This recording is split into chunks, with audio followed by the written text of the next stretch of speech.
The javelin of Saul shall not hit me. It was a season of trials in the life of young David.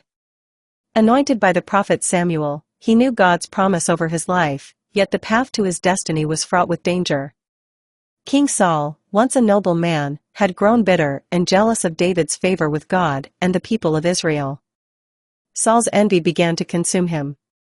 In the grand halls of his palace, where music and laughter once echoed, shadows of hatred and insecurity now lingered.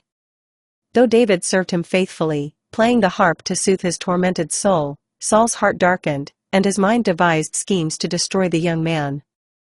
One evening, as David played his harp, pouring melodies of peace into the room, Saul's rage boiled over. Gripping a javelin, his hand trembled with fury. "I will pin him to the wall," he thought. Without warning, he hurled the weapon at David. But David was alert, his spirit attuned to God's guidance.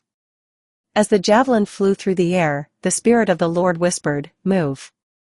David obeyed instantly, leaning to the side as the javelin struck the wall behind him, splintering the stone. David's heart raced, but he felt no fear. "The Lord is my shield," he murmured, recalling Psalm 27 verse 1, "The Lord is my light and my salvation, whom shall I fear? The Lord is the stronghold of my life, of whom shall I be afraid?" Saul's attempts to harm David continued in the days that followed. He sent soldiers to capture him, laid traps, and plotted schemes. Yet time and again, David escaped unharmed. One night, as David hid in the wilderness, he lifted his eyes to the heavens. The stars twinkled like 1,000 promises of God's faithfulness. "Father," he prayed, "Saul's javelin may fly, but it shall not hit me. For you are my fortress and my deliverer. You are the one who shields me from harm." And indeed, God's hand remained upon David. Though Saul pursued him relentlessly, David was protected. The javelins of jealousy, betrayal, and anger hurled at him failed to find their mark.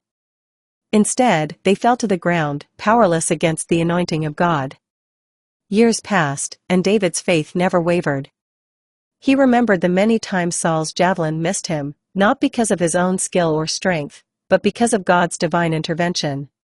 He would later write in Psalm 91 verse 7, "1,000 may fall at your side, 10,000 at your right hand, but it will not come near you."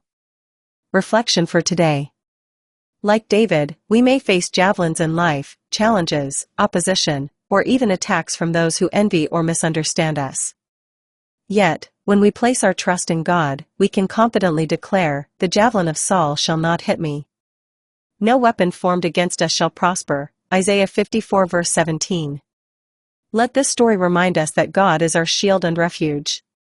When we walk in obedience and faith, the plans of the enemy cannot prevail. Just as David was preserved for his divine destiny, so too will God protect and guide us toward ours.